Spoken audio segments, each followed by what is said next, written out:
Vamos fazer isso, né, gente? Vamos fazer a nossa parte. E por falar em fazer a nossa parte, nós temos aqui um quadro muito interessante, que é o quadro Ouvindo Especialista. Hoje estou recebendo a fonoaudióloga que está aqui com a gente, a especialista em audiologia, a Andressa Rocha. Ela vai falar sobre reabilitação da perda auditiva, um assunto muito importante que ela vai estar aqui hoje conversando. Boa tarde, Andressa. Seja bem-vinda ao nosso Balanço Geral. Boa tarde, Ana Paula. Estou muito feliz de estar aqui. É uma honra participar desse programa e tirar as dúvidas, né, da população sobre a perda auditiva. Pois é, muito importante, né, falar sobre esse assunto. E eu já começo a te perguntar qual é a importância da audição para a nossa vida.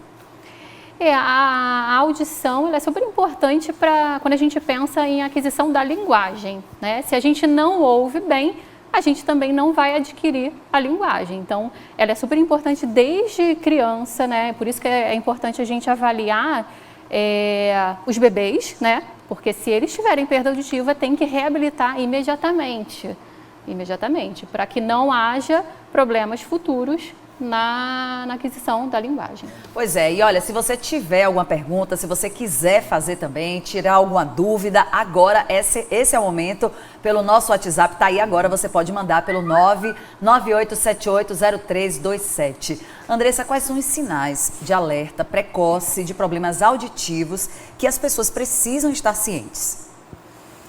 Olha, normalmente as pessoas começam quem percebe mesmo é quem está ao redor daquela pessoa, né? Que às vezes falou alguma coisa e essa pessoa entendeu, respondeu de outra forma, né? Uma coisa completamente diferente do que foi perguntado, né? Então, a televisão que aumenta, né? Você não perceber que tem alguém se aproximando, ou um carro se aproximando, ou alguém, e aí quando a pessoa chega perto você leva um susto. Então isso já são os primeiros sinais. Quando mesmo a pessoa que tem a perda auditiva percebe que tem a perda, é porque já está num tempo de privação do som muito tempo já. Então seria o ideal, né, todo mundo fazer uma audiometria. Olha isso. Né, anualmente, fazer parte do check-up. Uma vez por ano já é suficiente. Uma vez por ano. Tá que aí a gente já detecta o início da perda auditiva. Principalmente quem trabalha, né, nessa função Sim. aqui.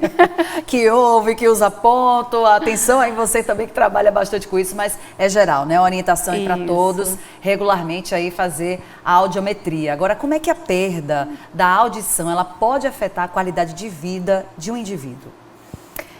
Olha, a perda auditiva, a gente vai se isolando, né? Então, assim, eu não estou ouvindo, para que eu vou participar daquela conversa? Tá a minha família toda ali, ou os meus amigos, para que eu vou participar se eu não consigo interagir?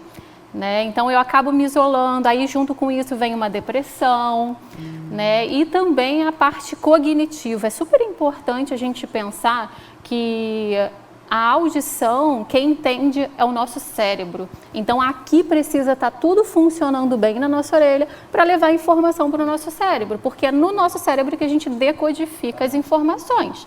E se esse caminho do som não está funcionando, a gente não vai começar a não entender o que está acontecendo também no ambiente. Olha aí, gente, estamos com a Andressa Rocha, fonoaudióloga, falando sobre perda auditiva. Se você quiser fazer alguma pergunta, aproveite esse momento. Estamos ao vivo, 998780327. Andressa, quais são as estratégias de prevenção da perda auditiva que você orienta, que você recomenda para os seus pacientes?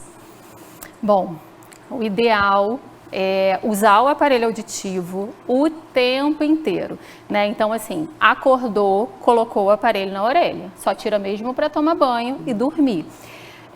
Porque o aparelho que vai trazer a audição novamente para o paciente, né? Então, porque muitos pacientes falam assim para mim, mas eu acordei e estou sozinho em casa, preciso colocar o aparelho? Sim, precisa, porque o telefone pode tocar, a campainha pode tocar, alguém pode te chamar, você precisa estar ouvindo o que está acontecendo no ambiente.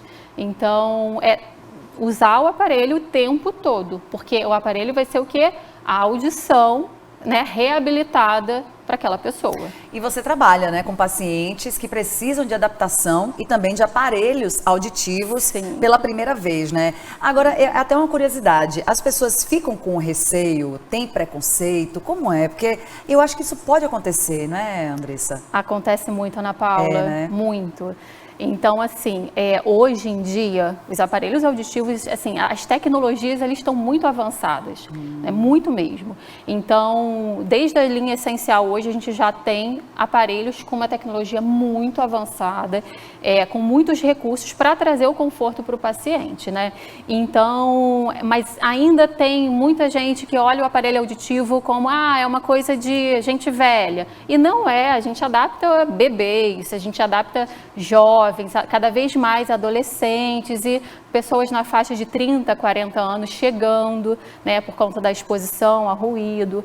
Então, o ideal é a gente detectar o quanto antes, né, reabilitar e assim, o aparelho auditivo ele vai aproveitar o quê? Esse caminho do som, ele vai fazer com que esse caminho do som seja mais fácil, para que a gente entenda o que está falando.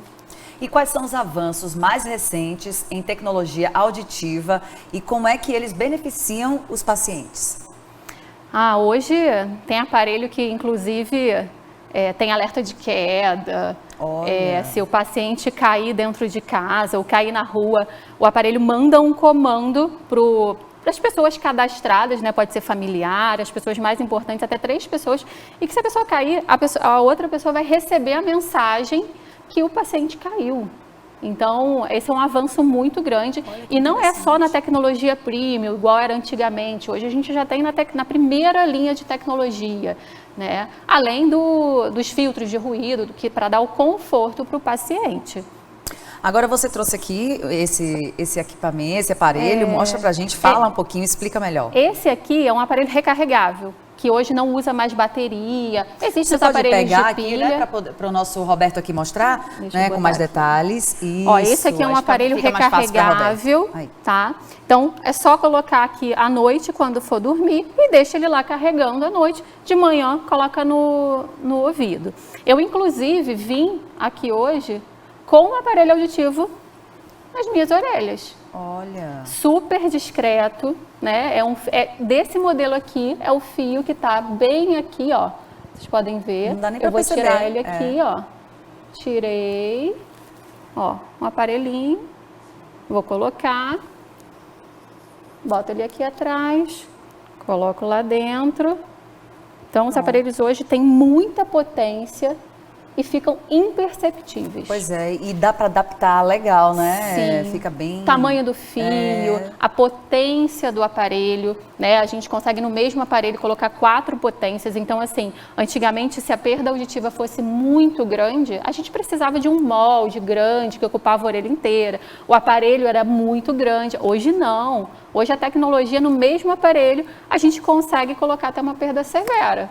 Temos perguntas dos nossos telespectadores e a gente vai ler agora. A Andressa Rocha está aqui, ela é fonoaudióloga. Eu tenho uma pequena perda auditiva em um dos ouvidos. Tem como recuperar essa perda ou é só cuidando para não perder mais? Olha, Dionis de Donana, eu estava com essa pergunta na minha cabeça aqui, estava pensando nisso, né? Tem como evitar perda maior ou quando começa a perder? Excelente pergunta, Já foi, Dionis. Não tem mais como voltar. Então, o ideal, porque o check-up, a audiometria precisa fazer parte do check-up, porque a gente detectando a perda auditiva logo no início, o ideal é a gente tratar, para não deixar a perda avançar. Lembra daquela parte do cérebro que eu falei que é ele que entende? A gente vai perdendo essa parte, né? Esse entendimento. Então, o quanto antes, o ideal é tratar. E trata como? Se for caso de aparelho auditivo, a gente coloca, se for uma perda para aparelho auditivo, a gente coloca o aparelho auditivo desde uma perda leve, para não ficar um tempo de privação do som e a gente esquecer né, como são os sons. Então, a gente precisa reabilitar desde o início, tá? Então, a perda pequena também, Dionis, precisa reabilitar. Ótimo, e tem mais uma pergunta aqui pelo nosso WhatsApp, pelo nosso 998780327. é a Leila, não é isso? É Leila Rodrigues. Boa tarde. O médico perfurou o meu tímpano. Tem jeito de recuperar a audição? Eu vou fazer amanhã uma audiometria. Ótimo, Leila. Então, uma perfuração do tímpano não impede da gente reabilitar a audição. A gente tem que ver o resultado do seu exame, né? Qual o tipo de perda, para saber qual o melhor tratamento. Tem casos que não vão ser aparelho auditivo, tem casos que vão ser cirúrgico, né? Então, a gente precisa avaliar os exames para saber o melhor tratamento. Mas tem tratamento sim, Leila. Agora eu tenho uma pergunta que é questão de básica, uma pergunta básica em relação à higiene. Como é que a gente tem que higienizar o nosso ouvido? O que é que a gente tem que fazer? Os cotonetes? Como é que tem que ser, doutora? Né? Porque às vezes a gente fica sempre assim pensando, né? Tem que ser todo dia? Tem que ter um prazo? Como é que é essa parte? Então, é uma polêmica essa limpeza. O que acontece? O cotonete, ele não foi feito para limpar o ouvido. Eu falo que cotonete é para limpar o umbigo e tirar a maquiagem, para nós mulheres, né? Porque o cotonete, se você olhar a embalagem dele, né, as hastes flexíveis, você tem lá atrás escrito na embalagem dele. Não é para colocar dentro do ouvido. Gente. É para limpar somente essa parte aqui de fora. Então, eu sempre oriento aos meus pacientes o que é a limpeza do ouvido. No banho, você passa o sabão, enxagou, secou com a toalha, até onde vai o seu dedo. Acabou. Essa é a limpeza do ouvido. Olha isso, gente, tá vendo? E assim, e na nossa rotina, o que é que a gente precisa fazer também para ter uma audição, né, mais equilibrada, para a gente não ter nenhum risco? O que é que a gente pode evitar também? Principalmente evitar ambientes com muito barulho. Né? A gente vive, o mundo sonoro hoje, ele está muito barulhento.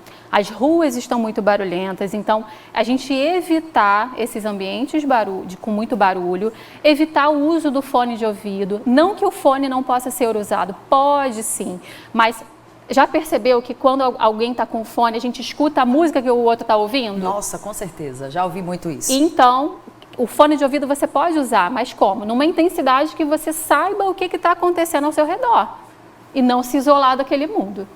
Tá Olha, bom? a gente gostaria de perguntar muito mais, né? Porque é um assunto extenso, mas acredito que deu para esclarecer bastante. É um assunto que você precisa sempre dar atenção, seguir aí a orientação, fazer a audiometria, né? De forma anual e ter aí os contatos também, caso você esteja precisando, não é isso? Andressa Rocha, fonoaudióloga, se precisa do aparelho, precisa saber como é que está aí, né? O seu ouvido, isso é muito importante. Gostaria que você deixasse uma mensagem final aqui nessa entrevista hoje do Balanço Geral. Agradeço por estar aqui, Ana Paula, e qualquer sinal que vocês sintam ou que algum familiar, alguém próximo de você, né, percebeu, né, que você não está interagindo muito, procura, aqui tem o telefone, né, procura a gente, que a gente faz os exames, né, a gente mapeia essa audição para saber a orientação que a gente vai te dar, né, o melhor tratamento. Mas não deixa isso de lado, porque a audição é dos sentidos mais importantes que a gente tem. Isso aí. Andressa, mais uma vez, muito obrigada. Volte sempre para falar mais sobre esse assunto que é tão importante.